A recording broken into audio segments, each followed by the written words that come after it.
It is cold outside. I don't know if I just conjured up something or just pulled that pulled that weather in, but I know it's cold most of the parts of the country right now, even here in Texas. So today we're going to make chili three different ways.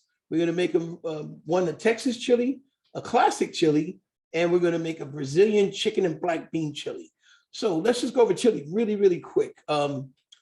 Your Texas chili will be made with beans. It's going to be spices, meat. I mean, without beans, excuse me, without beans. Texas chili without beans. Spices without beans, very meaty, very, very meaty. On our classic chili, it's going to be made with beans. Today, we're going to use red beans. You could use pinto beans. You could use garbanzo beans. You can use any type of bean you like. I chose to use red beans for ours today. We're going to go ahead and make that chili, and then we're going to do the Brazilian chicken and black bean chili. And this is a good alternative for people who don't eat beef or pork, or they only eat poultry. We're not going to do a vegetarian chili today, but you can do vegetarian chili also. But to start, because I love cornbread with chili, we're going to start with cornbread. I hope everyone has some milk and a little bit of sugar and your box of Jiffy. And again, the reason that I'm using Jiffy and I'm not using, starting from basic cornmeal and adding baking powder and salt and pepper and everything else, because these meals, especially this meal, is a convenience meal. It's something that you can cook when you come home from work on a cold night, very quick and easy to get the kids fed, to get the husband fed, or just to feed yourself. Or if your husbands are cooking for your wives, it's not so intense. It's an enjoyable, fun meal. We don't want to start worrying about, making sure that we're, leveling off a teaspoon of baking powder and the right amount of salt into the cornbread. The cornbread is a great accompaniment with the chili. Some places eat chili with rice. Some places eat chili with just cornbread. Other places eat chili as a soup where it's really, really loose. But we're going to make ours today with a nice, sweet, buttery cornbread. So to start it off, go ahead and we're going to make the cornbread first. So we're going to need a box of Jiffy cornbread mix. We're going to need it. If you have one box, we're going to use 1/3 a cup of milk and 1 egg. It's that simple. Set your oven, and that should have been in the directions. I know my crack administrative team sent that out to you guys to start your ovens, get them going, get your pans out for your bread, and we're going to spray it down with a little bit of pan spray. I actually took ours. We're going to do it in a skillet. So I put a little bit of butter in. It's going to get a little crisper on the edge, but it's going to have good flavor. I put a little butter and then sprayed it with a little bit of canola oil in there. And we're going to get that going right now. Okay. So I'm going to go to the microwave. I like the butter. We're going to use 2 boxes because we like it nice and thick and fluffy here. So we're going to use 2 boxes, and I'm going to go ahead and melt this 1 stick of butter. And once we do that, I'm going to go ahead and start mixing it. So ours is going to take 1 stick of butter. We're going to use 2 eggs, 2/3 of a cup of milk, and about 1/3 of a cup of sugar into our mix. All right, guys. So here we go. Moving over to the microwave. We're going to pop this in just to get it melted. All right into the microwave. And let's do it for about 30 seconds. How's that? 30 seconds sound good? All right. There we go. So while that's going, I have my mix already out. I'm going to set it here onto the board. All right. I'm going to go ahead and add my 1/3 cup here of sugar. And as you know, the way we work, we try not to preset, on any of the herbs or spices unless it's going to be a time constraint. So for this, we want to work just like you would at home, okay? And we don't want to create a whole bunch of bowls and utensils and things like that. So we're going to go in without sugar. We're going to use the same measuring cup, and we're just going to go in with 2 2/3 cup of milk. Sorry, 2/3 cup of milk. So that's 1/3 for the 1 box. And that's another 1/3. And that's going right in. Okay. Cap it. Sounds like our butter should be melted. pretty good. I'm going back over just to pull it out, make sure it looks good. We're ready to roll. All right. Oh, yeah. Butter looks good. Take it out. We're going to go ahead and scrape our butter in. And again, this is why I like this, the convenience part of doing this. It just makes it so much easier, so much fun. You have other things going on that you need to do, and you have your ovens hot and ready to go. So we're going to mix that all in. And I use a spatula to mix. So one thing with me, and I'll tell you that I learned years ago, normally when you're making cornbread or pancakes or anything like that, you want to fold your wet ingredients into your dry ingredients. You don't want to take a whisk and whip it, because when you start whipping it, there are leavening agents inside, and they operate, or they should say they start igniting or opening up because of heat. So if we're using a whisk and we're sitting and we're whipping it and whipping it and whipping it, we're creating air and we're creating friction, which starts those leavening agents to start opening up too soon, and then you don't have a nice fluffy finished product. Excuse me. So if you look at this cornbread mix now, you guys see you got lumps in it, a little bit of lumps. It's not smooth. I don't want it smooth. You'll see, because that is what creates the nice, fluffy, airy cornbread. So I'm going to come right over. And here's the pan we're going to put it in. All right. You see, I already smeared butter in there, and I just took I'll be honest, I did it like I was taught as a kid making cakes. I just took the wax paper that the butter was wrapped in, and after I dumped the butter out, I just took that paper and rubbed it around the inside of the pan. From that, I went ahead and I sprayed it with a little bit of pan spray, just a canola pan spray, and it's ready to roll. Everybody with me? We all caught up? So I'm about to put this into the pan and get it into the oven. All right. Any questions so far? All right, let's get going. It is cold outside. I'm telling you, it's cold outside. Question, Chef. Question. We noticed that your cornbread mix is a little thick. Yes. Is that on purpose, and what's the benefit as opposed to runnier So, cornbread? great question. Question is, my cornbread mix is thick, and is that on purpose? It is thick, and yes, it is. And it's actually just following the recipe on the Jiffy box, on the side of the Jiffy box. Because when you have a thick cornbread and you haven't over whipped it, you'll see it'll be nice and fluffy, and it'll have be tender, and it almost crumble. It just tastes so good, and it feels so good. It just floats up, and you get nice air inside, and you don't end up with a bunch of little, we're not doing hot water cornbread. So hot water cornbread is when they take cornmeal and they whip it with water, and it's almost like it runs right off the spoon and right into oil, and it fries. Or if you ever notice, if you take your cornbread and it's really loose and watery, it doesn't rise up good. So again, this is why it's thick, and we should see a nice consistency. And when we taste this, All right, so I'm going to go ahead and scrape it off with the back of my knife. All right. All right. Did that answer the question? Yes, Chef.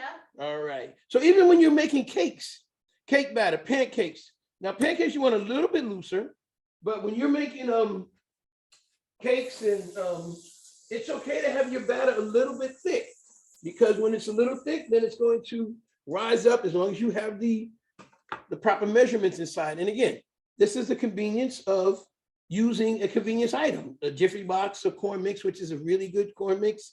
You could use, there's other brands, but then you don't have to worry about, 4 and 5 and 6 different ingredients and measuring and things like that. Come on, you guys came home from work. You're just trying to get a hot meal going. You want to do it really quick. Let's just get it going, something that's going to taste good in the end. All right, here we go. Going into the oven. So the recipe calls for 15 to 20 minutes. But we're going to actually, because we double it up, we're going to go ahead and set it on 20 minutes, and we're going to check it. All right. So whenever I'm doing anything off of a box, I always look at the suggested cooking time. And what I do is I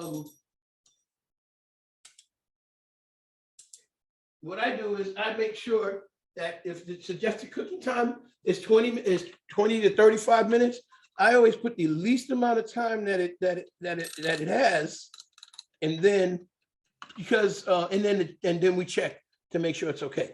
So the reason I do that is because here's one of my little models, guys, and you guys can use it. We can always cook it more, but we can't cook it less. So in other words, if we overcook it, that's it. We can't fix it from that point. If we undercook it, we can actually cook it a little bit longer. So remember that we can always cook it more, but we can't cook it less. All right. So always use the smaller amount of time on your suggested cooking time. All right, guys, here we go. I'm going to go ahead and we're getting ready to jump right into our classic chili. So on our classic chili, we're going to go over the items that we need for it. So in the classic chili, we're going to do a little bit of olive oil, have it to the side, minced garlic. I'm going to go ahead and start mincing my garlic. We're going to brown off the ground beef, and I'm going to add that ground beef. I'm going to put a little olive oil in with the ground beef because it actually gives a little bit of flavor to it, but it also keeps it from sticking on the bottom of the pan. All right. So, but with that said, we're going to get our ingredients together: chili powder, paprika. As a matter of fact, let's do this. Paprika. Some of you couldn't maybe not get the smoked paprika. So what I'm going to do is I'm going to show you how to smoke paprika. What we're going to do is called smoking, but in essence, it's really blooming your ingredients. You can do this with any dry spice. If you want to incorporate a little bit of a richer flavor, it's good if you use like a dried curry or even a ginger powder. Cayenne pepper, any kind of ground peppers. Now, if you do that, just be ready because it's going to get really strong and if you're sweating it all, it's going to get in your pores. So be very careful. So what we're going to do is I'm going to come over here and I am going to go ahead and I'm going to turn on this very, very small pan right here. All right. And I just want to heat it. I don't want it too hot, guys. Okay. So we just want to heat it just a little and get it going. And so we're going to take, I do have smoked paprika. I do have, but I wanted to show just in case you did some areas of the country, you're not able to get it, but you can get a sweet Hungarian paprika, or you can get even the Spanish paprika, which is usually from Mexico. It usually has just a little bit less of, it's not as sweet. It can be a little bit sharper, okay? So what we're gonna do, we're gonna add a little bit of paprika into this pan. And I want to get this flame up just a little bit. And you want to watch this, guys, because you don't want it to burn. All we want to do is toast it. We'll just put a little bit in. And you can toast as much as you want because guess what? Once you toast it, you can put it back and save it. And then you have your toasted paprika. And trust me, anything that you make that calls for paprika, normally toasted paprika gives it a much, much better flavor. The only thing that I would not suggest toasting paprika, if you're going to do any of the Eastern European dishes like a paprikash or a Hungarian goulash or something on that line, I would not toast my paprika for those dishes. And the reason being is that those dishes are designed for basic root kind of vegetables to go with it and the meats and things. And so you don't want that smoked flavor to that. You don't want that toasted flavor. You want that sweet flavor of the paprika in there by itself. Okay. So here we go. We're going to mince a little bit of the garlic, right? Our paprika is toasted. We're going to go back and check it in a few. On the garlic, I'm going to take my head of garlic. I think we've done this before, but we'll show you again. I'll take the whole head of garlic. I'm going to set it down on the root end. This is the root end. Right, I'm going to set it down and I'm going to lean my hand. I'm going to lay my hand right over it. I'm going to take my other hand and press down gently. And I'm going to roll it a little bit. Can you hear that? So what's happening is the cloves are starting to separate. And that's what I want. All right. Once that happens, I'm going to peel back. This is a pretty tight one, so I'm going to try. I'm going to have to go again.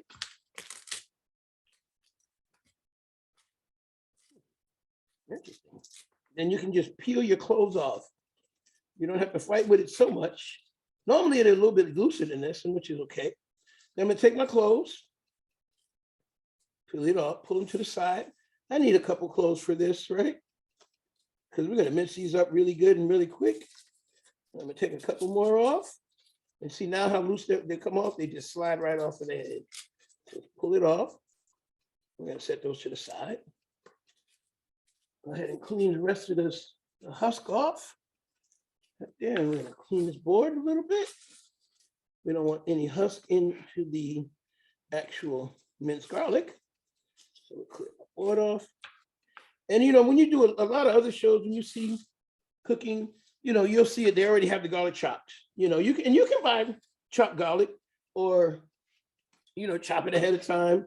But I want you guys to see what actually happens and how we actually really work, because I'm not just trying to teach you how to make a dish. I want to educate you on technique. That's what about technique, okay? So that is one of the techniques that we use to get garlic peeled off, okay, off the head itself. So now what I'm going to do, I'm going to take each clove and I'm going to lay it down. I'm going to take the flat side of my knife with the edges pointed away from me. And I'm going to use my heel of my hand, and I'm just going to pop it. And you're going to hear it pop, right? Let's listen. Did you hear that? Okay. You didn't hear it. We're going to try it again. Same thing. All right. One more time. Again, make sure that blade is pulled or turned away from you and just pop it. You don't have to slam it. You know, some people will take a meat tenderizer and hit it, and that's cool if that's what you want to do. But sometimes you can smash it up so much or it'll shoot from underneath you, and then you got to start all over again. So here we go. That's it. All right, put those there. Oh, you know what I did not do, guys? Guys, Chef made a mistake. Does anybody know what mistake I made? No, Chef. Chef did not add eggs to his cornbread. Chef did not add eggs. He did not. Who said that? Somebody caught it? Chefs make mistakes? Often. So now we're going to have to see how it turns out. So the egg is a binding agent in the cornbread. Okay? Now we're gonna play around and we'll see what we get. Hopefully it'll turn out well. We will not have cornbread with this. Yes, chefs make mistakes. How do I know I did not add my eggs? And this is strictly on me, guys, because I have my eggs here, but I did not set them on my board as my mise en place with my cornbread ingredients. All right. So, bad chef. Let's see what happens. All right. Chef, we have a comment. Yes. Comment. It's refreshing to see that chefs make mistakes too. Let me tell you, you would be surprised how many mistakes that we actually do make. But you know what? We just have to keep going and keep moving ahead. It will affect the cornbread somewhat. It won't be as fluffy and tender as I would like it to be. But as far as all the other ingredients that are in there, and again, I used a convenience product, so it's going to be, we'll see what it turns out. All right, how's our paprika going? I smell it. So we're going to come back over, and I'm just going to take this pan, I'm going to shake it around a little bit. And see, that flame is nice and low, and it's releasing the flavors and the oils in there. All right. Oh, man, I wish you could smell it.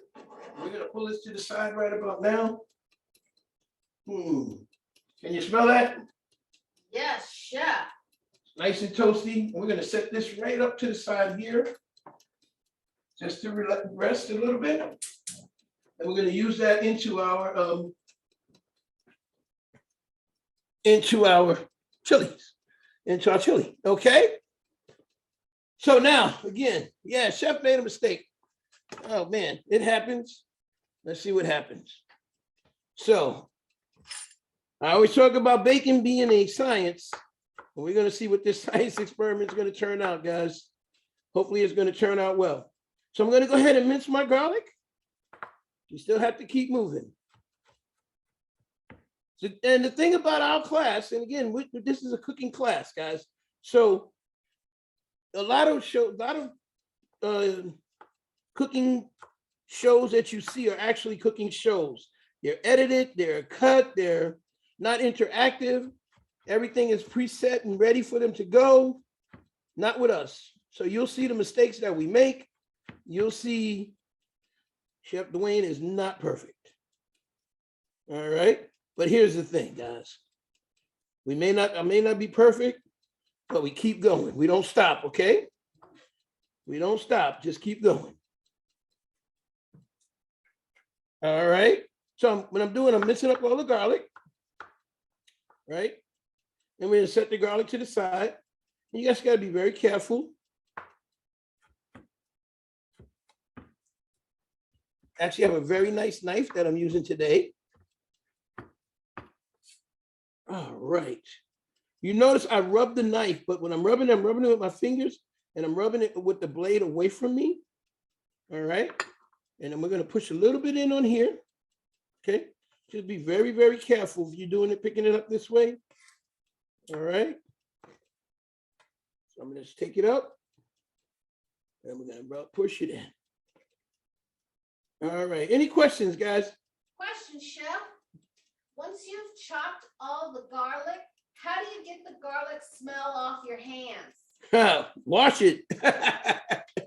And I'm going to go over right now and just put a little quick rinse off it here. And the thing about garlic, though, garlic has a lot of sugars in it too. So you have to remember that's mostly what you're going to be pulling up and smelling. People don't realize it that garlic has a lot of sugar, but that's why when you cook garlic, a lot of times in a pan, you'll see it turns brown really quick, and that's called caramelization. And that caramelization is the sugar in the garlic. So again, your hand, you get that smell because the garlic is touching your hand, and your body heat is actually creating those oils to come out. You wash your hands, you know. I don't mind touching garlic. I don't like playing with chilies. I don't like playing with chilies. I don't like playing with cayenne pepper and things like that. I can tell you some stories about cayenne pepper and people trying to be cute and using them and and not doing so well after they go to the bathroom. But so we're going to talk about chili. Actually, let's get into chili now. So we have our toasted paprika. We have our eggless cornbread in the oven. I'm going to go take a look at that eggless cornbread. If you give me a second, we're going to run over and take a look at it. Let's just see what's happening to it. All right.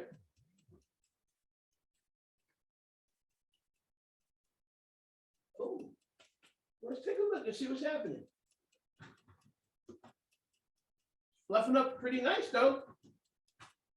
Let's see what's going to happen at the end, because if I had whipped this, I'm going to adjust the time a little bit because of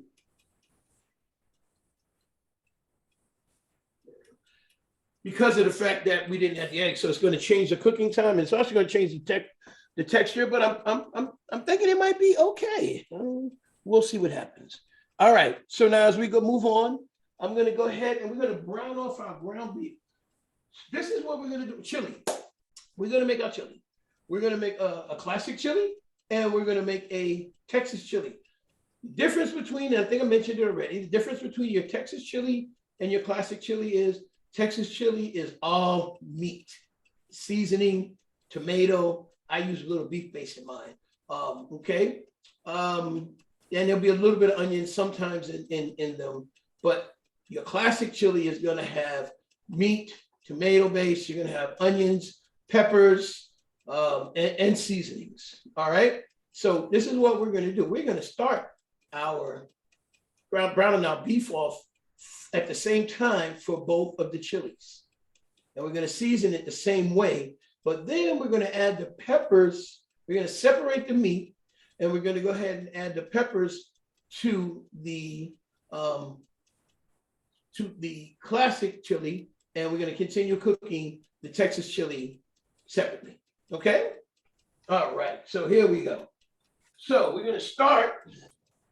We're gonna use this for there we go.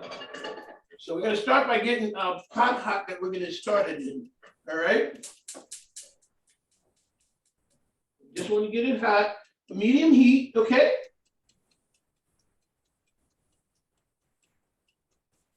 Now, I'll tell you another thing that a lot of times you'll see if making chili, and I will do it sometimes.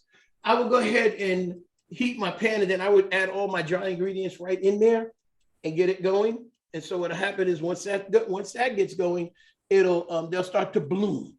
That all those seasonings will bloom together. But in all intents and purposes, you have to be careful with that, because if you're not right on it, you'll burn up those seasonings. And once that's done, your chili is shot. All right. What do we know about chili? We know chili is cooked and served in different ways throughout the country, throughout, let's say, the Western Hemisphere, from America to South America, Central America, Mexico. Every country, every region, every area has their interpretation or their take on chili. When you talk about chili, I'm going to say on the East Coast, most of the time your people are talking about chili with rice. When you get into the Midwest, the people are talking about chili with macaroni. And that's the old classic chili mac, where you cook off pasta. And when I'm talking, I'm going to go ahead and cut these onions while I'm talking. You cook off your pasta, and you roll your chili right into it. In Texas, you're talking about, like I said, just that meat, right? And once it's that meat, it goes into a bowl and it's nice and thick. And then they add a lot of things to it. They'll add sour cream to it. They'll add cheese to it. They'll add a lot of different things on top, cilantro on top, different things, raw onions, diced raw onions. So it's weird because they won't put the raw onions a lot of times into the cook of the chili, but then they'll add diced raw onions when the chili's done.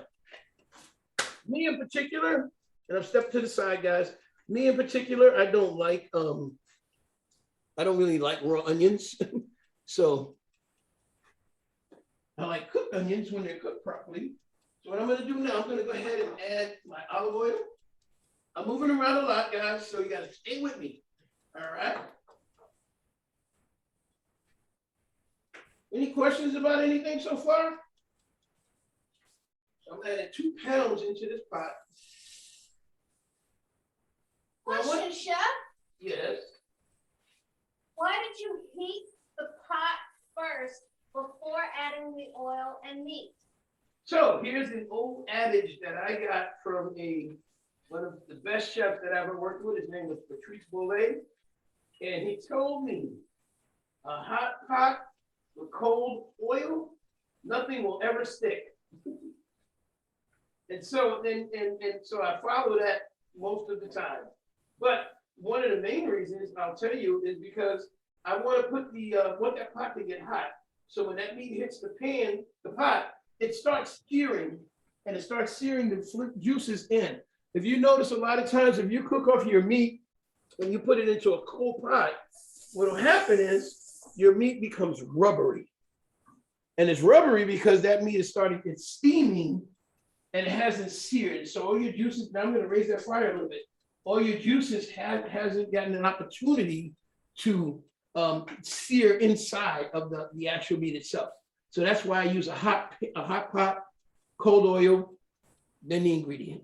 All right. So I'm going to let that go for a little bit, and we're going to cook that down. And one thing you're going to see that I'm not going to do, unless the meat is very fatty, I don't strain it. I'll let it cook down.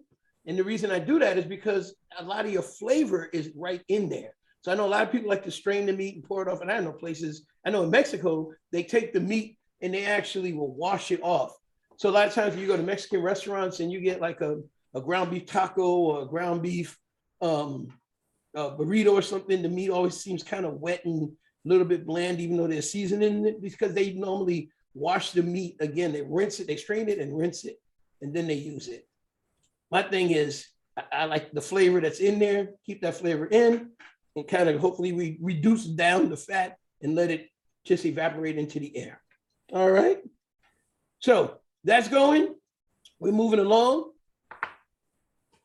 I know I'm excited to see what's going to happen with our cornbread, guys. What do we think? Can I get some opinions on that? What do we think? Good? No good? Oh, here's the buzzer. I think it's gonna be fine, Chef. Let's take a look and see. Probably have to go a little bit. Oh, okay. Let's take a look. I'm gonna pull it out. Ooh. Oh, it's got to cook a little bit more, but actually, I think we might be okay, guys. Let's just see. I'm gonna give it about 5 more minutes or so. All right. And then we'll check it again. Remember, because we actually cook less because we can cook it more. So that's that perfect rhyme and reason for that. We're looking at it early on. We're making sure that it's not overcooked and not burning. Now we can let it go a little bit longer. I hear my beef is cooking over there, so that's doing good. I'm gonna go ahead and we're gonna mince up these onions now. Well, we're not gonna mince them. We're gonna do a small dice. Now, I have done chili competitions. A lot of now in the Northeast, when you do them up in the Northeast, we add the onions and peppers, and they're usually a lot larger. We use a large dice. We add them to the end of as the chili is cooking, so it still has some texture to it. Me, I like to go ahead and add them partially as the tomato sauce and everything is already started going. I don't like to have so much texture. I like to have it cooked where you can actually taste the product, taste the peppers and everything else, but they don't necessarily have to be the stars of the dish. And with that being said, because chili literally translates from Spanish as pepper. So we have chili, so we're making chili. But the funniest part I'm going to say about that, chili is so subjective.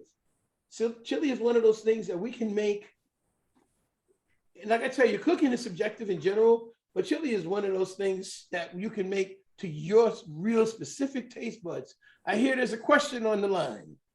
Question, Chef. Do you have techniques for how to dice onions? Yes. So first thing I'm going to do when we dice an onion, I'm going to take the onion, we're going to hold it, and if you see the root end, this is your root end, and this is the flower end. All right. So what I'm going to do is I'm going to cut down on the root end first. That helps, but I'm not going to cut all the way through, guys. So look at that. That helps us to eliminate the amount of juices that are going to come out the onion that's going to make you cry. Okay. And then I'm going to hold the root end. You notice my knife is not cutting all the way through. Now I'm going to hold the root end down and I'm going to pull the onion back. You see that? Peels up. I'm going to do the same thing with the flower end. Not going to cut all the way through. I'm going to pull back. Now, why did I do that? The reason I did that is so now when I go to scrape the husk off the shell of the onion, you know how you guys have to take your knife, you got to keep scraping or use your fingers and scrape. Now you talk about garlic getting on your fingers. How about when that onion gets underneath? How about when that onion gets underneath your fingernails? Is that really, ooh, and that just smells and stays there. But you notice how the longer pieces come up? And all I'm doing is taking my knife and just picking them up. All right. And that's because we've actually eliminated both ends from the onion. And we're going to just get these off the shell off. All right. And we have a nice clean onion. It's not chopped up into pieces. It's not beat up. So we get nice even cuts on it. I can get this last little piece off. Sometimes you get a little sticky one. But we'll get it, because that's what we do. All right. I'm going to pop this a little bit with my knife just to release that last piece. We're going to get it up, see? All right, so now go ahead and get rid of your shell. Did that answer the question about peeling an onion. Now we're gonna go into the cutting the onion technique. But before we do that, guys, I'm gonna walk over here and I'm gonna get to my my ground beef that's cooking. And I hear it, it's going. My oven's looking good. Let's take a look at the oven first. All right. Oh, yes, yes, yes. I think it looks pretty good. It hasn't risen all the way I want, but it's gonna be nice. All right, guys, we're gonna go ahead and I'm gonna take a knife and we're just gonna stick into this and see how, if it comes out clean, right, then that means what? It's done. Right. We'll use our French knife here. We're just gonna put it in, right into the center. All right. Looks like it's pretty done. Yes, it is. See, the onion, the eggs would have helped it rise a little bit, but it's still gonna be nice. I think it's gonna be nice and tender. We're gonna set this right here, right on top. All right, we'll close our oven back up.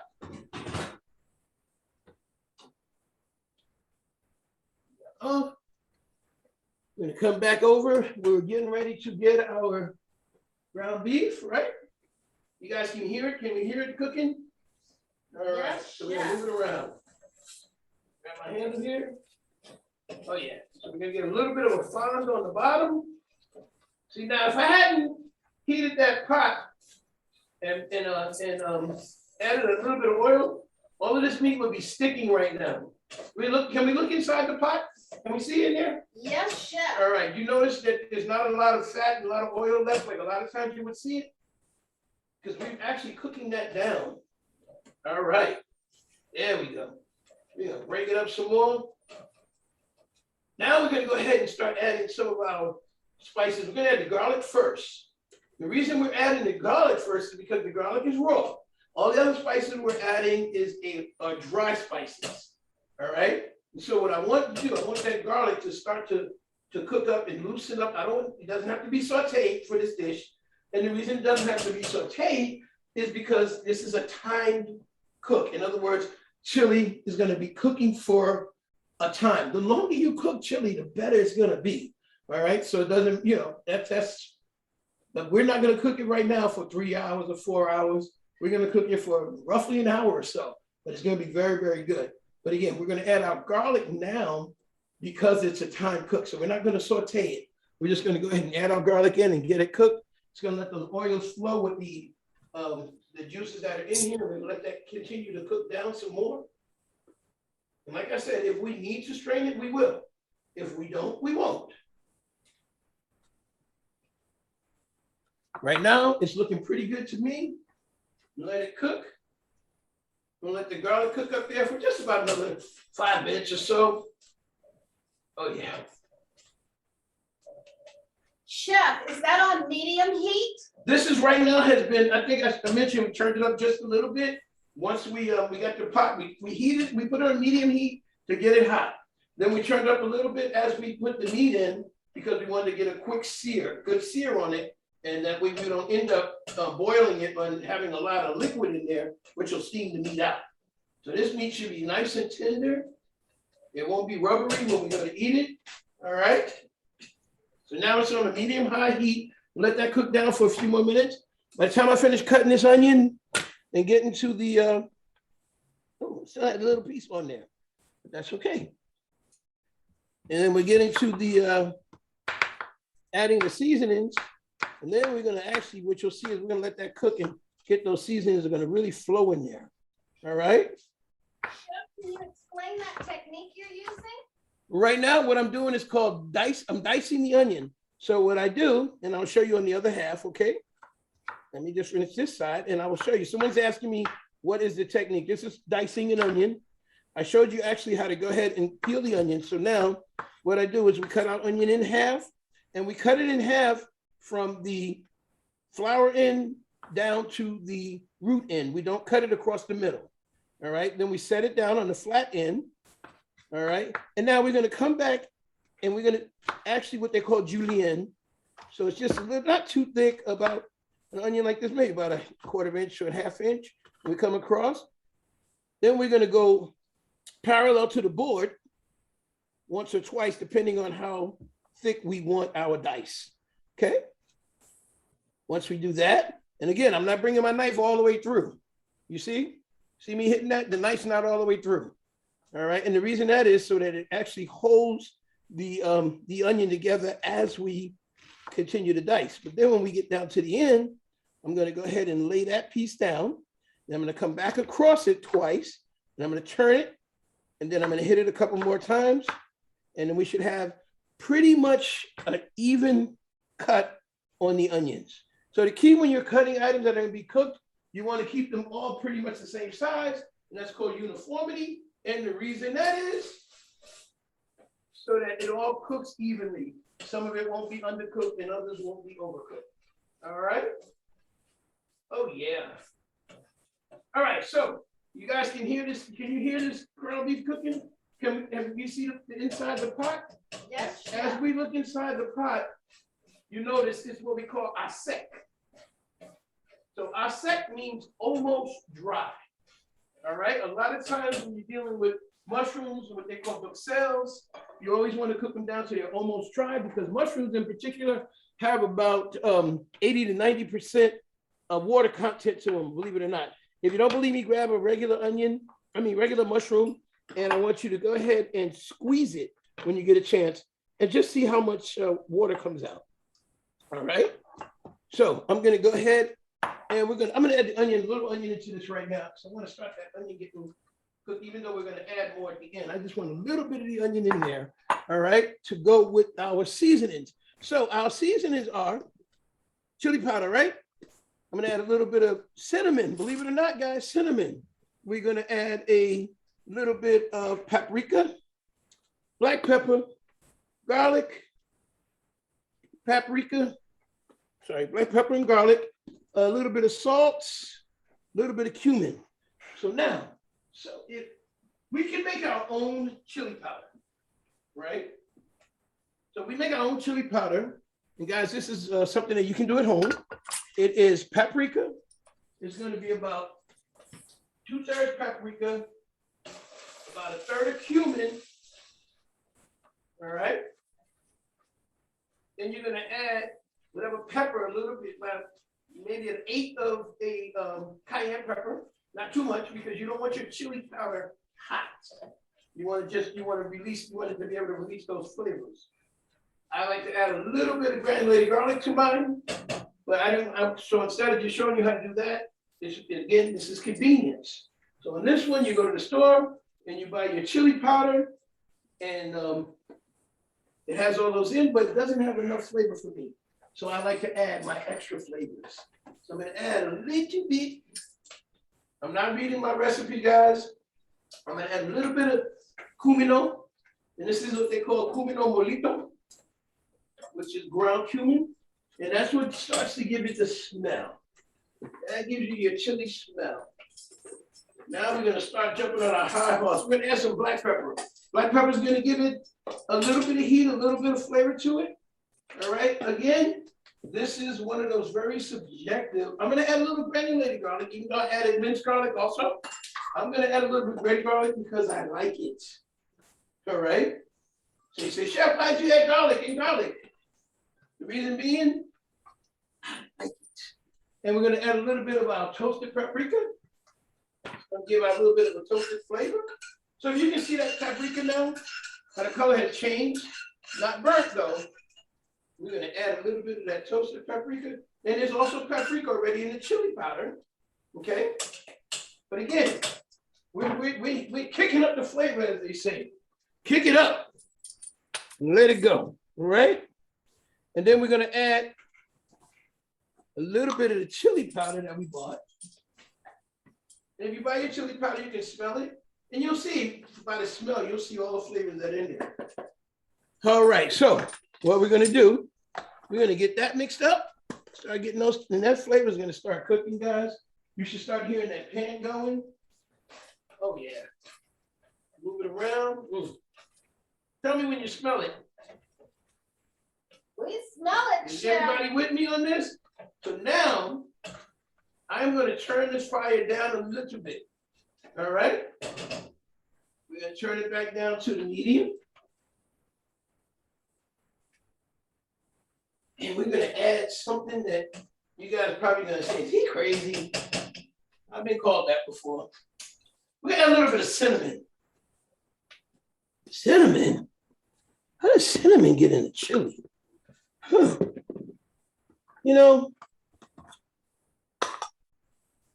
when you think again, in Mexico, one of the most famous sauces that they have that comes from the Zapotec people down in Jalisco and Oaxaca area called mole. Is everyone caught up? Everybody with me? Is everybody with me? Yes? All right. So the Oaxaca area, they make like some of the best cheese in the world called Oaxaca. They make mole, which is a sauce. And that mole is made with chocolate. And if anybody knows about Mexico, some of your best cinnamon comes out of Mexico too. Actually, when we're talking about traveling and spices, some of the best cinnamon comes from Ceylon, which is in the on the Mediterranean, and Mexico. How did it get there? We wonder. So what I'm doing now, I'm separating. Why am I separating, guys? Because one's Texas chili and one is regular chili. One is classic chili. Now, I have a little bit of ground beef left that I didn't want to overload the pot because then it would have just sweated out and become really rough and tough. So I'm going to go ahead and add this rest of this ground beef into both of these pots. All right, nobody caught that. Nobody said, hey, chef, you didn't put 2 pounds of ground beef in there. We were too busy cooking, chef. Yo, was too busy worried about that cornbread. Say, yeah, he made a mistake. That cornbread ain't gonna come out. That's what I was doing. But that's all right. I love you anyway. And you can't, and nothing you can do about it. All right, so we're gonna get this going around and around. And we're gonna let that cook a little bit more. Oh, I wish you could smell this. There's one item that we didn't even put in here yet. And it's one of the items that we use the most. So I want to show you guys something on the bottom of the pan. So when I was talking about sticking and burning the little stick, so that right there is called fond, okay? That has developed from the fat and the seasonings, and it creates on the bottom of the pan, and it's called fond. That is where all your flavor is. So grandma might have called it drippings, all right? Grandma might have called it, I'm gonna make my turkey gravy, don't mess with the bottom of my pan, right? So grandma knew something. What she knew, there's a lot of flavor in there. And that flavor, we're gonna pick it up. I always think in my mind, because I used to be a dishwasher, I always think in my mind when I started cooking, like it had to be a dishwasher who came up with deglazing a pan. And that's what we're gonna do right now. We're gonna actually go ahead and deglaze the pan with a little bit of tomatoes, right? So we leave the juice from the can. And again, convenience items, not fresh tomatoes.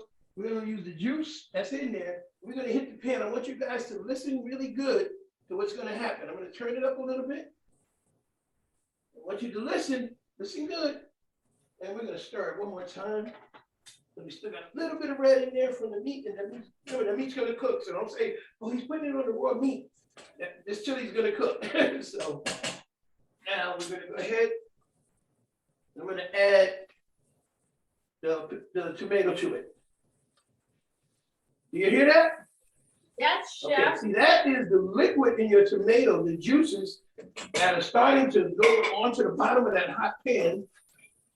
And what's happening is it's gonna pick up all of that extra flavor that's down on the bottom. And you can do that with wine, you can do that with water, you can do that with chicken broth, you can do that with anything with liquid, right? And we're gonna let this just cook, and we'll just keep rubbing the bottom of that pan. And as you can see, as I'm rubbing it, can you guys see in there? Yes, that chef. fond is coming up, you see? So I always say, it had to be a dishwasher that did that, And I would say, because as a dishwasher, when these guys used to come over with these pots that were just burnt on the bottom, it used to make me so mad. And then when I got to cooking and I learned about fond and deglazing, So, oh, it had to be a dishwasher. It had to be a dishwasher to make himself just that much easier, right? All right. Then we add our cinnamon. We add just a little bit of cinnamon in. Mm-hmm. And that's going to pick up the flavors. All right. Cinnamon. And I don't want to toast the cinnamon, guys. I mean, you can add it, but I don't necessarily like to toast the cinnamon. But I'm going to add it right in. I learned this from one of my old sous chefs. Actually, we were doing a chili cook-off. He's from New Orleans. And we were doing a chili cook-off one day. And he said, Chef, let me do this. Let me go ahead and do this. And I said, okay, go ahead. He started making it. I'm looking at him like, what are you doing? And he said, yeah, don't worry, watch, don't worry, watch. I said, okay. So I watched. And we put that cinnamon in there. I'm like, okay, now. But like I tell you, in cooking, everything is everything, right? Everything's subjective. So we're gonna go ahead and we're gonna add our red beans into the pot here that we started in. And this is our what? Is this our Texas chili over here? Is this our Texas chili? No, this is our classic chili. Texas chili is gonna be over there. We're gonna add our tomatoes to it. Is everybody caught up yet so far? I gotta add my tomatoes to our classic. So I waited for the pot to actually get hot for Texas before I added the tomatoes, okay, guys? So I'm gonna go ahead and add those now. Again, we hear it talking, right? Yes, we know that pot is nice and ready. We're gonna pick those flavors up and we're gonna rock and roll. So now we got 2 chilies going at one time. Woo, we smoking, baby. Let's get it mixed in there. So the idea of the chili is the time that it cooks, all right? The longer the chili cooks, the better it'll be. But for what we're doing today, we're making a fast chili so that, Mom, you're not in the kitchen all night and the kids can have a really good meal. We have these beans in here. If you notice, I put a lot of beans in the chili. And the reason being, not only for flavor, but it adds a lot more protein, okay? And we have to start building proteins. We have to start watching what we eat, and we don't always have to have so much animal protein. We can use plant protein. So your beans give you the legumes, or give you a lot of protein, good fats. So I want you guys to take a look again. Remember how the bottom of the pot looked a minute ago, right? Let's just take a look and see what we got on the bottom of that pot. My 8th cameraman, can you zero in on there and see? You see how clean the bottom of that pot is? Because all that stuff that everybody would tell you, oh, that's burnt. Oh, no, we need to throw that out. All that is your flavor. That's all your seasonings that you're gonna be getting rid of, okay? So now we're gonna add water to this, right? Before I add water though, I'm gonna go ahead and add some beef base. So we're gonna add beef base to this one because it's beef. We're gonna add chicken base, and you guys, I talk about pantry items. There are certain items that you need to have in your pantry all the time. Guys, get in the habit of getting yourself, and not beef or chicken bouillon, please. Those are all salt, okay? Get in the habit of finding, they have great ones on the shelves now in your soup aisle of bases, beef base. Beyond bouillon is, and I don't really endorse anything because nobody endorses me yet, but Beyond Bouillon is one of the best that you can get. And you might think it's really expensive when you look at the little jar. It's really not when you compare the amount that you need for the flavor that you're going to get out of it. They're not that expensive. And they're a lot less salt. So when you're using bouillon cubes and things like that, it's just tons of salt that you're adding into your dish. Okay, and we know what salt is doing to all of us. All right, is everybody caught up? We have a question, Chef. Question. So water and beef or chicken base, is that the same as beef or chicken stock? Great question. Question is, water and chicken base or water and beef base, is that the same as chicken stock? Okay, so I'm going to answer that 2 ways. First way, me being a former saucier, meaning that I made sauces and stocks for one of the greatest French chefs ever, I would tell you no. Because a stock is made, it takes a lot of time and it takes a lot of skill and it takes an awful amount of technique to make a stock. That's me talking as a saucier. This is me talking as Chef Dwayne that needs to get stuff done. Cost efficiency, quality control, and availability. Beef basin water, chicken basin water, vegetable basin water, essentially can be used exactly in the same format as you use a stock. Thank you, Chef. Is that good? Did that Yes, clarify? All right, so I'm mixing it up now. So what we got going over here? What am I mixing, guys? Can you tell me which one? Can you see it? That's Texas chili. Texas chili. No beans. No beans. Here we go. And this one over here? Classic chili. Classic chili with beans. So we notice, we see how it's still loose. I'm gonna add some water to this, okay? And what we're gonna use for thickening, so let's put it this way. I could make a slurry to thicken these and to thicken them. And so that slurry would be either cornstarch and water, probably if I were to do it, it would be cornstarch and water, not flour and water. Or flour and water or arrowroot and water. And that would actually work as a thickener. But tomatoes, they produce a convenience item, 2 of them, that are actually great thickeners. And they actually have a tomato base to them. So one being a tomato paste, which is the tomato itself. Oh, I don't want to do that advertising, but one that is cooked all the way down into the purest, thickest form of a concentrate, and it becomes a tomato paste. Still retains the tomato flavor. It helps thickening anything that you cooking that you want to have a tomato flavor and also be a little bit thick. Okay. The other one is called puree, tomato puree. So the tomato puree is a tomatoes again that are cooked and ground down and reduced down to a different form, not as thick as the paste. So Texas chili is thick, like we mentioned earlier. It's thick with a lot of meat, right? Is that what we said? Right? So we want a thick thing, a thick product. Our classic chili is not so thick. It's thick, but it's not so tight and thick, right? So here we go. I'm going to add water to both of these. All right. Once they come back up, because we're going to get them to a boil. All right. And once they come back up to a boil, we're going to add a particular amount of thickener to each one.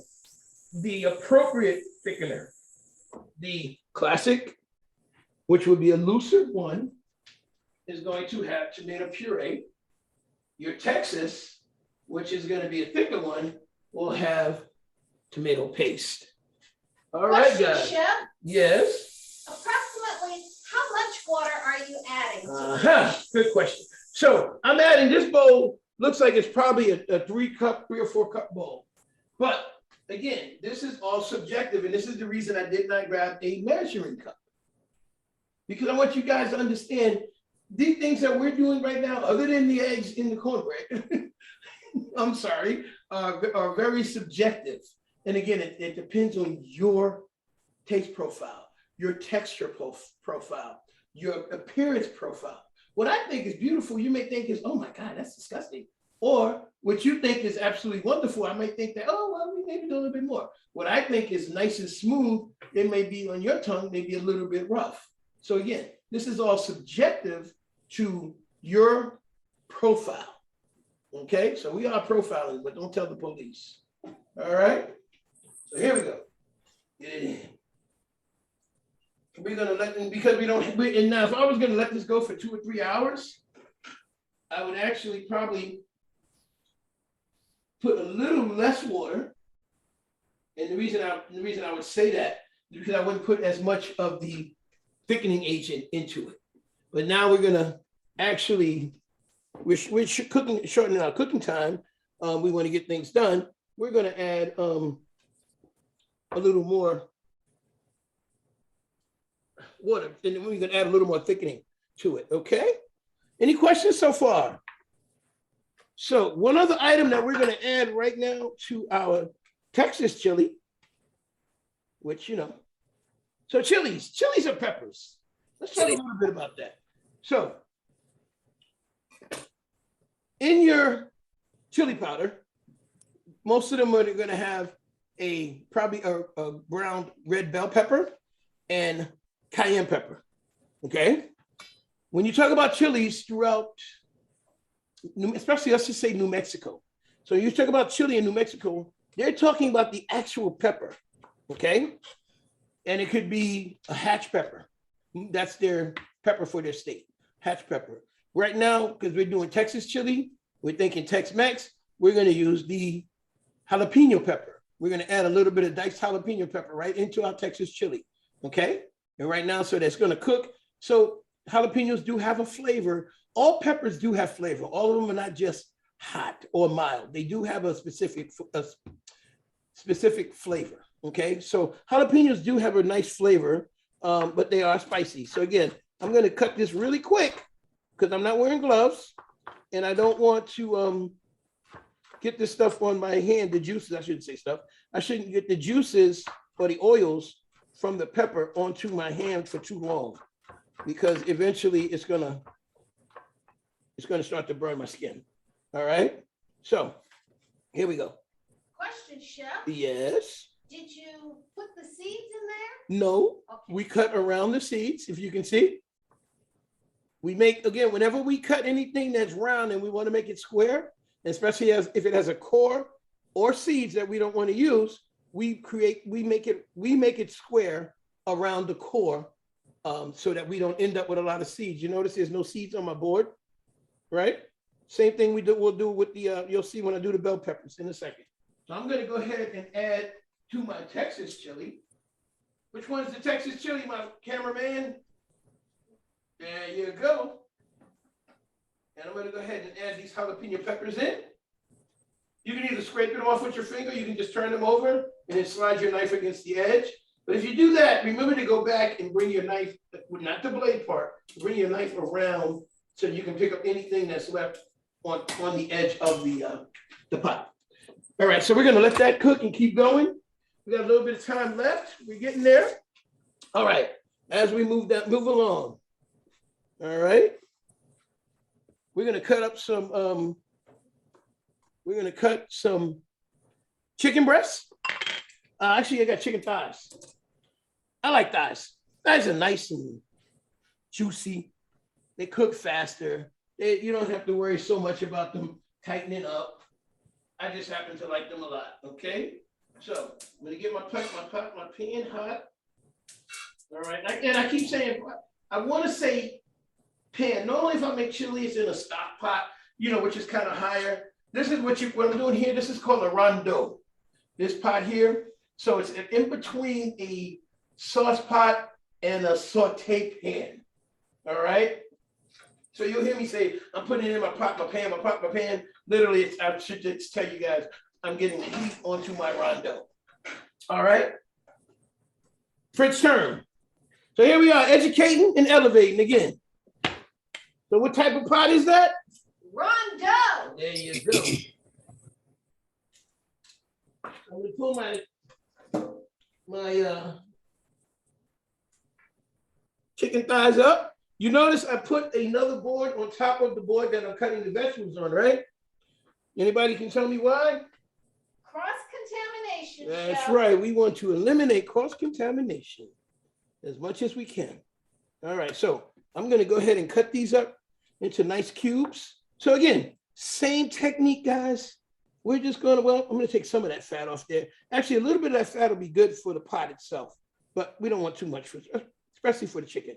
So we're going to cut, if you notice, We're gonna cut all the way down, and I just need about a 1/2 inch to 1/4 inch. You can cut these as large or as small as you like.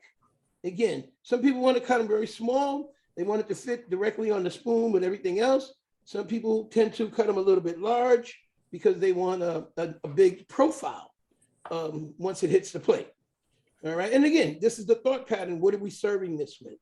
If we're going to serve it as a traditional chili on top of, say, rice or something like that, you know, or are we going to serve it like a Texas chili where it's just going to be the meat, or if we're going to serve it as an accompaniment to some other item. So these are all the thought patterns that you guys should start having when you're cooking. Okay, what is the final product going to look like? Not just what am I doing at this moment? What is it going to be accompanied with? How are the people that's going to eat it going to be able to eat it? You know, we may have some older family members or some younger family members that may not be able to handle a bigger piece to say. So we want to make it a little bit smaller. Then we may have a bunch of teenagers and you know, they want a nice hearty piece. So then we'll cut them a little bit larger, right? Any questions so far? Everybody caught up? So who's doing the chicken? All right. The ATL's doing the chicken. ATL's doing chicken. That's what I figured. All right. So we're getting into that chicken right now. And this is a quick dish from Brazil. I call it Brazilian chicken chili. I actually took a couple different Brazilian techniques and incorporated it for a company that I was the corporate chef for years ago. And we were looking for a really good high protein item.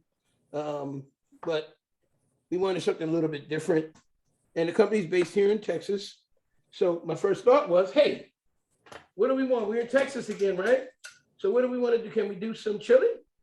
But we don't want to just do beef chili. And I didn't want to do, you know, cut up sirloin or a chunk steak or anything like that. I said, let's try something a little bit different. Let's give these Texans a little bit of some chicken. All right. Here we go. All right. Oh, that's looking pretty good now, guys.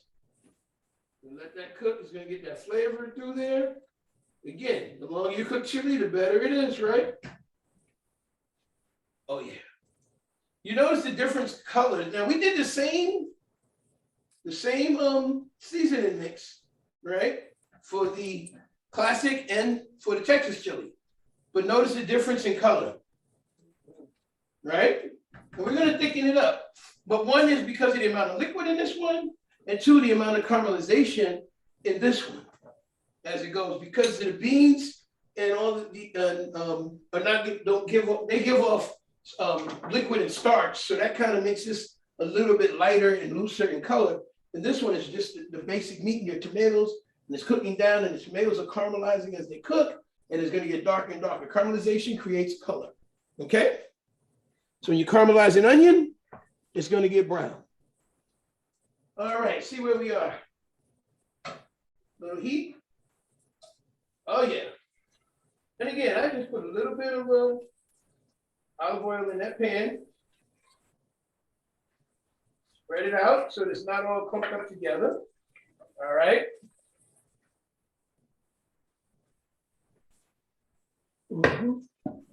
Get some hands off here because we just handled chicken, right? All right, so we're moving right along. As that's going.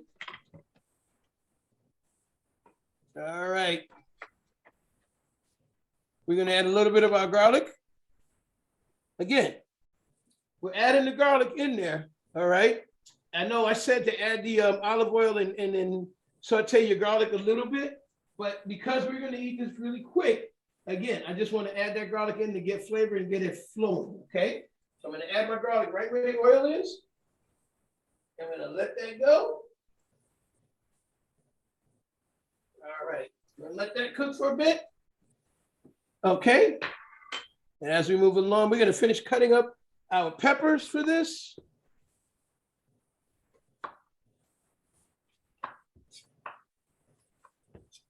So we have to add peppers and we have to add onions to our classic chili, right? So we're gonna add green onions and red onions to the classic chili, right? But we're only gonna add, Onion or pepper, chef? I'm sorry? Onions? We're gonna have onion, I'm sorry, green peppers. Thank you. We're gonna add green peppers to our classic chili, right? And we're gonna go ahead and add onions and green peppers. And then for our onion, green peppers and red peppers for the classic chili. And for our chicken chili, we're only gonna add the red peppers. Why are we only gonna add red peppers? Anybody wonder why? Don't know, chef. So we're only gonna add red peppers to the chicken, to the Brazilian chili, because we don't want the green pepper to take over the dish. So chicken is not as hearty as your beef is. So whenever you cook green peppers in something, it needs to be accompanied with something that's pretty hearty. Otherwise, it's gonna, one of the perfect things is a mulligatawny soup, or even a beef pepper pot or something like that. You ever taste that? The green pepper just overpowers everything. So you have to be very, very careful when doing something like this. If while we're doing a gumbo or a or etouffee or anything like that, and I was using the Holy Trinity, because of the equal parts and because we saute it, it works a little bit better. But because we're going to put this in and it's going to essentially cook into the stew, the green pepper will become very, very, very, very strong and take over. And on this dish, we don't want that to happen. We want a lot of flavor. We want a lot of texture. It's a classic. All right.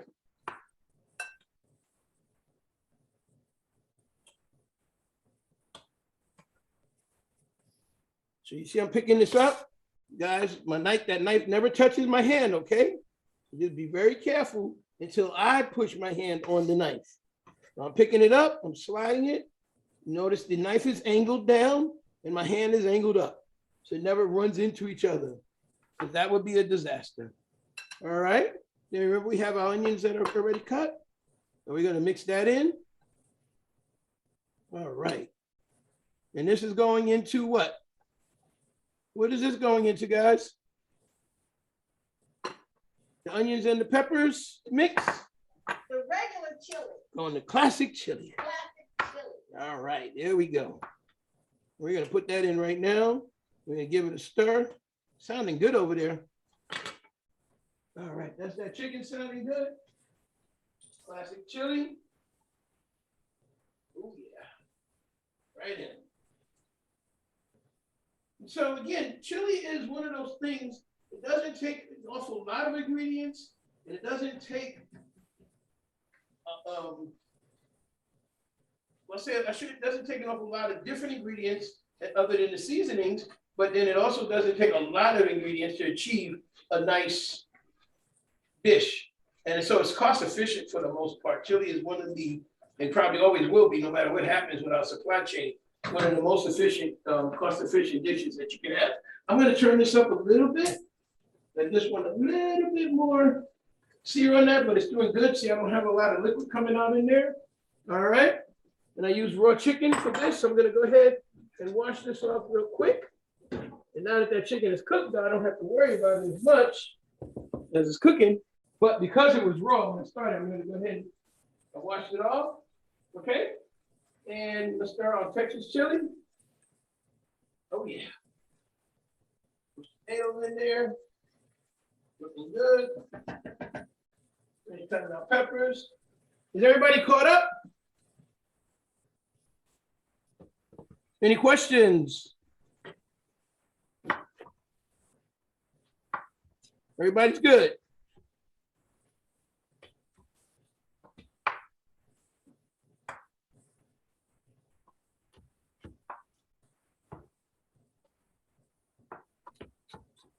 start moving. Because I know we got a little bit of time left, but we want to get as much flavor in as we can. Oh, it sounds good. Can we hear that over there cooking? Can we hear that chicken talking to us? No? All right. So let's go ahead and add our seasonings. So one of the seasonings that we're going to add to this dish is going to be our chopped cilantro, which will be, it's really, we're going to add that at the end, but we're going to add the seed of the cilantro plant, which is coriander. So it's going to give it a little different flavor than your typical chili. Okay? So here we go.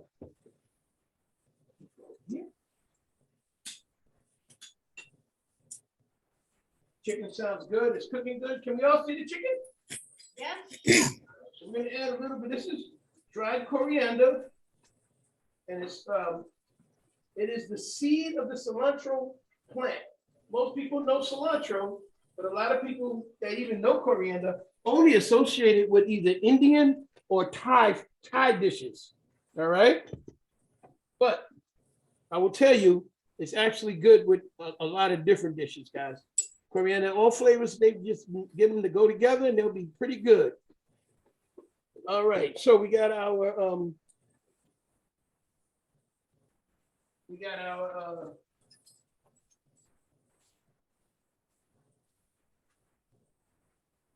toasted paprika. We have our coriander. We're gonna add some cumin, correct? We add a little bit of cumin. We add a little chili powder. We add the black pepper, and then we're gonna rock and roll, right?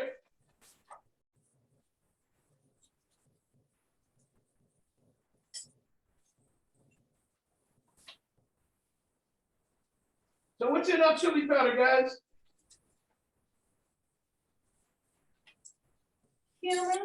Cumin. What else?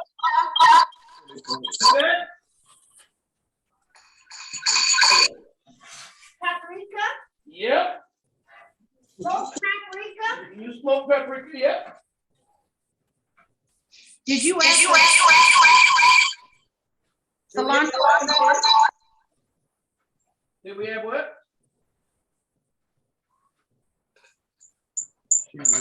Get that flavor all on that. All right. That's going. That's going.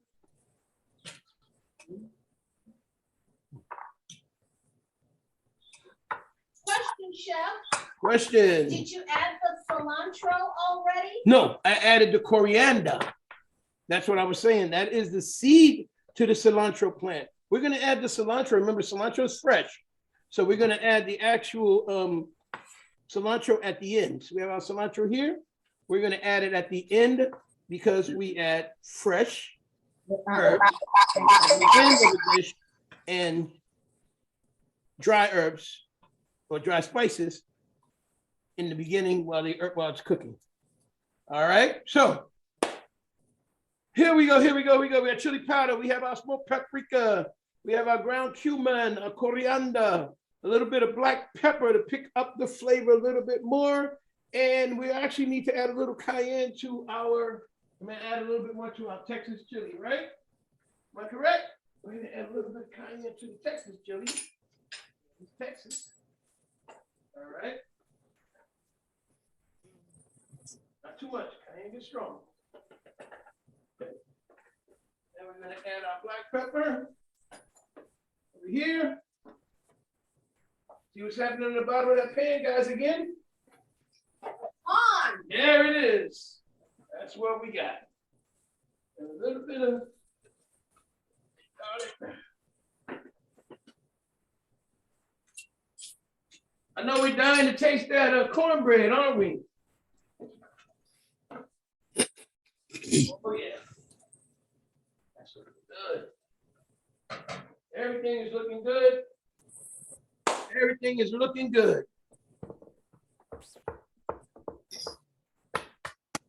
We're gonna add our diced tomatoes now.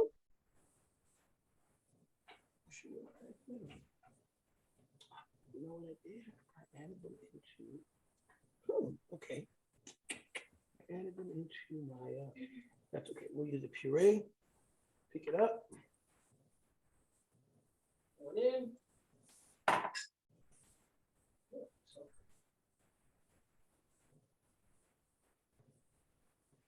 And we're gonna add our water.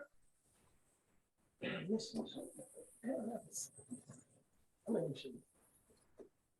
have to talk.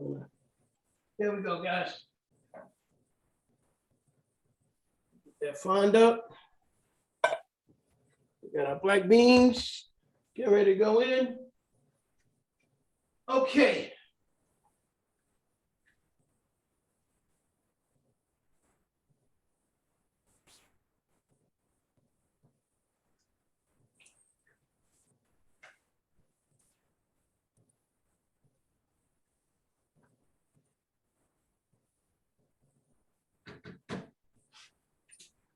We need to add a little chicken base, correct?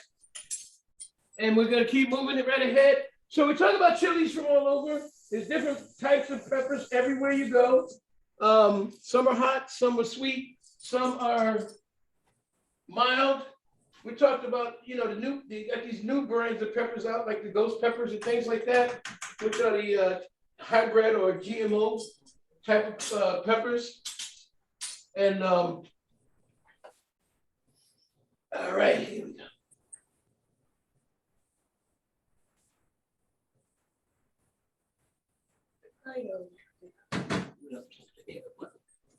Yeah, I did. That's okay.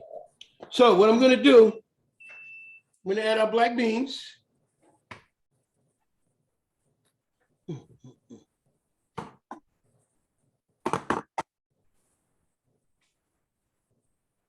gonna add our black beans in. And I'm gonna add a little bit of, I added I went off recipe a little bit and I added some of the tomato puree into the Brazilian chicken chili to pick up more tomato flavor. And we're gonna go ahead and start thickening our other ones. And that's gonna be good. We don't need to add a thickener to this now. The flavor is gonna look, it looks great. Seasoning should be good. We're gonna go ahead and add our, we'll start with our paste into Texas chili.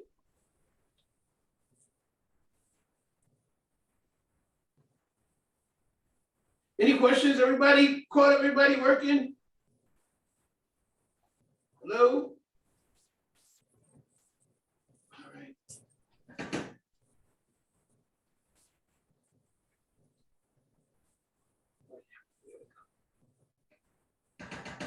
So when you're in different areas, again, we're gonna talk about, I know I keep going back to it. When we're in, so you're in New Mexico, you're talking about, when they say chili, they're talking about the hatch chilies. The chilies, they come up right around, normally the end of March, April, May, June.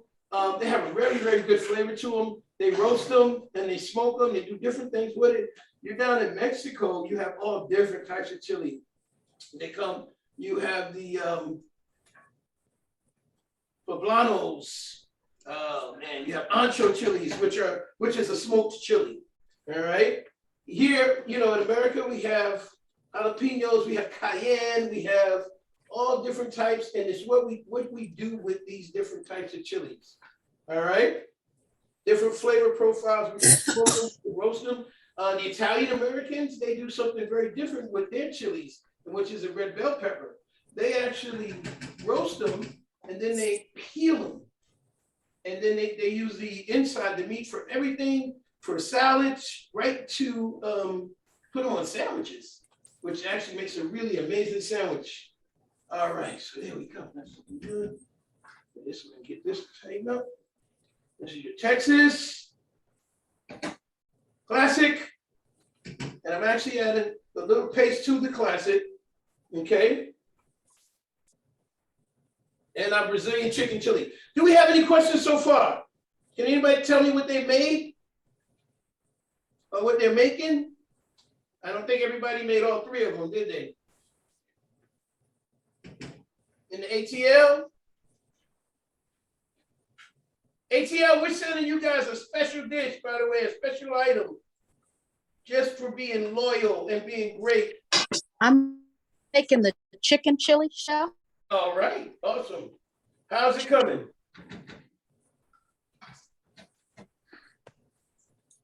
We have a question, Chef. Yes. Did you add onions and the bell peppers to the chicken chili? Yes, I added onion and the red bell pepper to the chicken chili. Okay. Right. And when you went off recipe, was that Right. for the chicken chili or one of the others? That was the chicken chili. And what did you go off recipe and What I add? used instead of the tomatoes, I used a little tomato puree. Got it.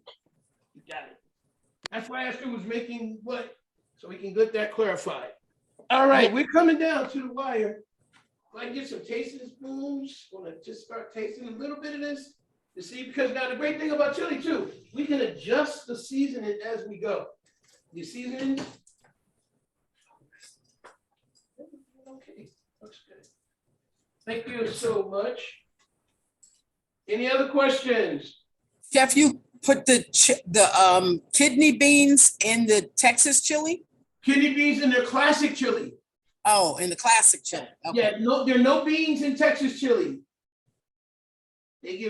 Texans get very upset if you put beans in their chili. Okay. Ooh-wee. All right. So now, with the Texas chili though, there's a lot that gets added to it also on top. When it comes out, a lot of times you'll have Texas chili in a restaurant and they'll bring you out a side of raw onions, sour cream, cheese, or, pretty much Tex-Mex in a bowl. So, but no beans. Guys, I'm smelling this now.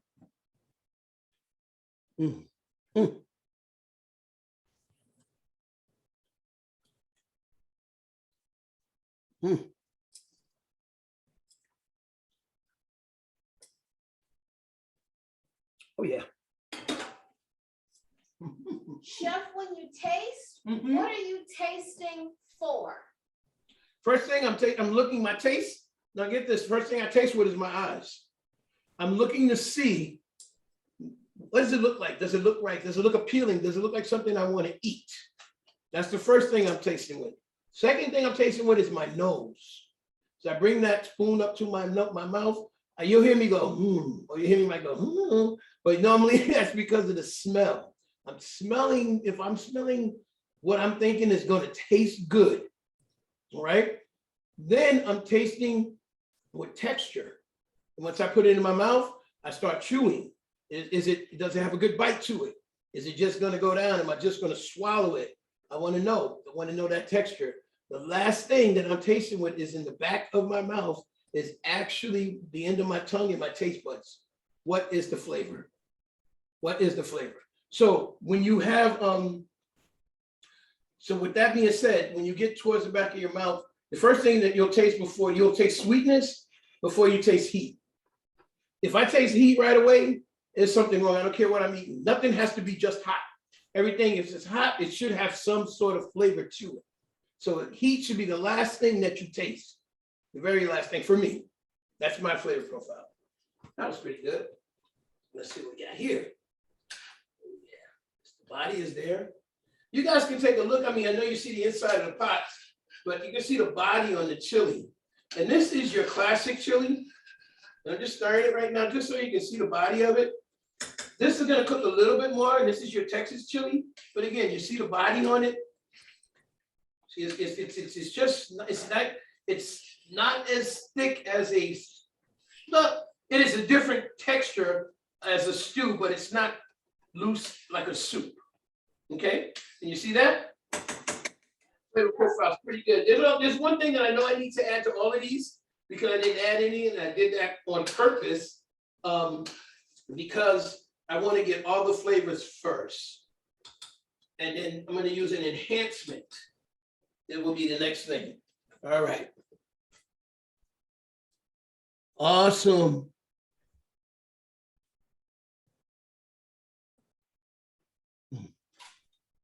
Mhm.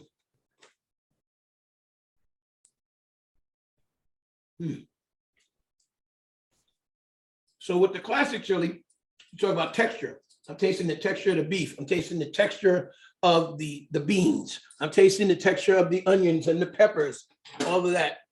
How are they going together? Are they flowing together? Can I distinguish one from the other just by the bite? Once again.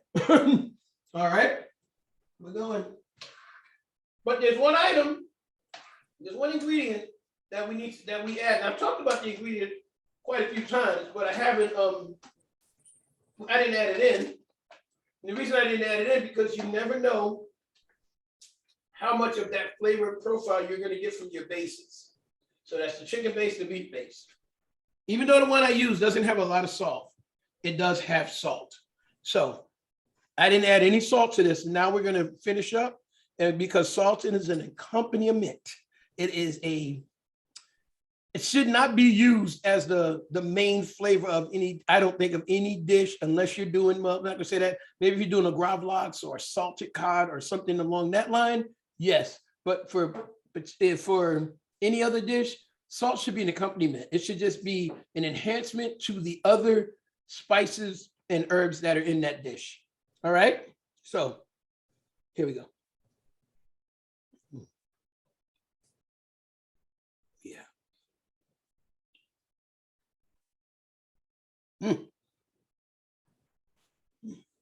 Wow. Yeah. All right. Don't need any salt in your chicken chili. It's got a good amount. And again, and also when we are using canned products, I should mention that all canned products have some sort of preservative in them. All of them have, and a lot of times we can read the ingredients, but there are a lot of hidden things that don't have to even be listed. And a lot of times it can be salt. And so because I use a straight puree in that off of recipe, it probably has a little more salt, but it's a great flavor. I love it. I won't add any salt, but I'm going to add salt to the Texan chili and I'm going to add salt to the classic chili. Okay. So again, this is all subjective and this is where we are. But I think we're doing okay.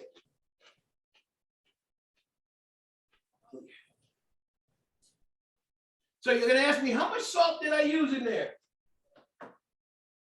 All right, so this is just about a teaspoon or so in each one. You don't need a lot. We don't need any in the chicken chili. We're just going to let that, guys, we're just going to let these things cook now because there's not anything else that we need to do or can do to them or should do to them other than let time take its course here. And again, I told you in the beginning, the longer you cook chili, the better it's going to be. All right. Any questions? So we had a couple different things happen today. I know we're running down on time. Chef made a boo-boo. We're going to see how that turned out in a second because I want you guys to see what happened and we're going to know. We went off a menu on an item, but because we're still using a tomato base product, we're able to salvage the entire dish. And actually, it's actually, I think it's pretty doggone good. All right. And just raise this up just a tiny bit more. I want more of a simmer on actually Texas chili. Well, it's okay. But the Brazilian chicken chili, I need more of a simmer on and more of a simmer on the classic chili. All right. So that means just to go a little bit faster, not too fast. If your tomato sauce is popping all over your stove, your fire is too high, guys. Turn it down. All right. Any questions about anything else?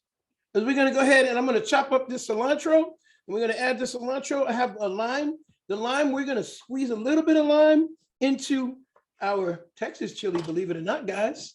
All right. Half a lemon, half a lime, right in. There you go. And that's gonna actually pick up that flavor a little bit more.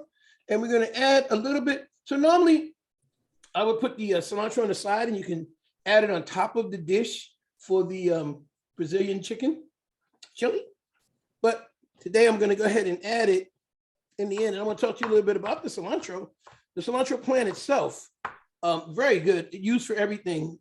The great part about it too, and I think I mentioned it before, you can also use the stems of your cilantro plant. So you can use your stems, all right? If you were chopping parsley, you would not use the stems in the parsley because it would be too tough, all right? I'm just doing a rough chop. There's a couple things that I could do. I could do a chiffonade, which is a little difficult with cilantro, but it would give it a different look and a different profile, how it pulls the oils out. But we're just gonna go ahead and, it smells so good. Cilantro and lime actually smell good. And it's actually, you can use them and they're interchangeable. Very great accompaniments of each other. So we're gonna go ahead with the cilantro into the Brazilian chicken chili, as it's almost done. And again, we use fresh herbs in the end of a dish, dried spices in the beginning. All right. Any questions? So guys, don't be afraid to go ahead and use different peppers, experiment with them. There's a Scoville scale. You can find an SCOBEL scale that'll give you the exact amount of heat on each pepper. You can look it up on Google. Play with different things and realize that peppers are not necessarily all hot. They all have a different flavor profile. Some of them have more heat, but they still have flavor. So don't be afraid of because somebody says, oh, I'm using jalapeno. Well, I make a dish where I'm coming up with, I've wrapped bacon and shrimp around a jalapeno and I add a apricot glaze to it. So it's not hot, but it has a good heat and then a little bit of sweet behind it. So, I mean, there's different things that can be done. So don't be afraid to get out and try. So before we get moving, I know we're getting towards the end. I know you're all waiting in anticipation, and anticipation is killing all of us. Let's take a look at this bread of corn. Let's just see what we got. And I'm coming from the end, so I don't want you guys to say, oh, he just cut in the middle just to make it look good. I'm cutting from the end. Oh, see, it's crumbly. Oh, look at that. Can we get on that? Woo. All right, guys, I don't want anybody to have any of this cornbread. All right, I'm gonna go ahead and wrap this up and I'll take it home and just start it when I get home, okay? I don't want anybody to have any of this. I'll take care of this cornbread for you, okay? I don't like that, chef. Damn, it's very good, I think.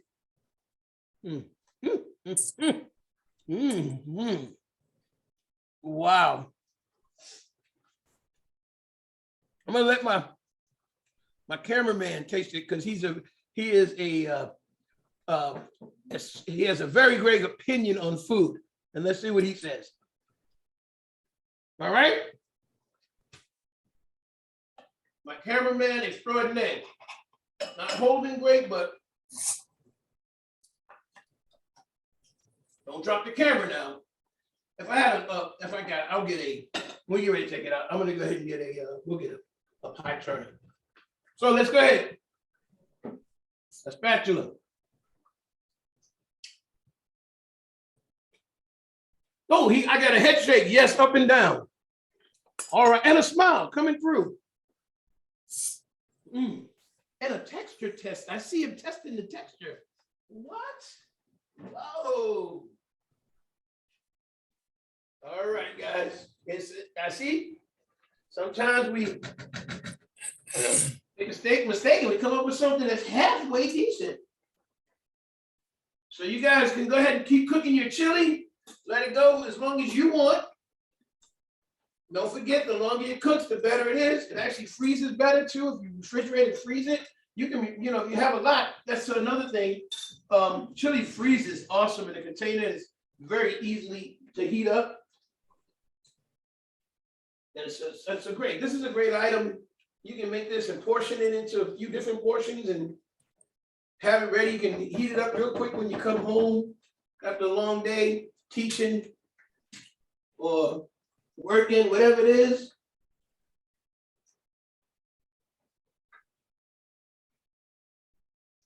All right, we're just gonna turn this all down very low and let it go. We're there. We are there. All right. Let's take one more good look at it and then I'll take any questions and we'll get you anything that you need. Here is our Texas chili. Can we take a look at this, cameraman? I know you're still enjoying that cornbread, but you see the body on that? That's what they like in Texas. No Consistency. beans. No beans, guys, no beans. Here is our classic.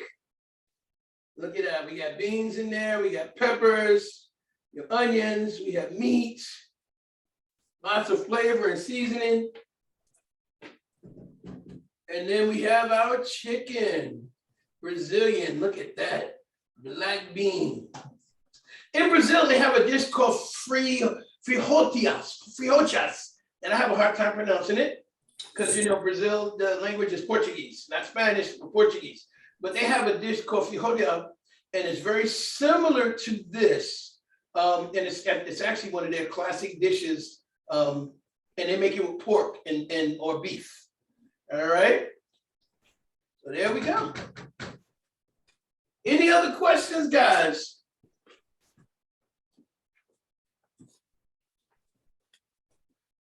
All right, hey guys, you know what?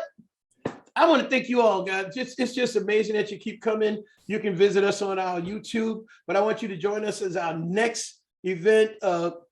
Cooking with Carrington is always a party in your mouth. And don't forget it, guys. Come back and enjoy us again. Thank you. Thank you, Chef.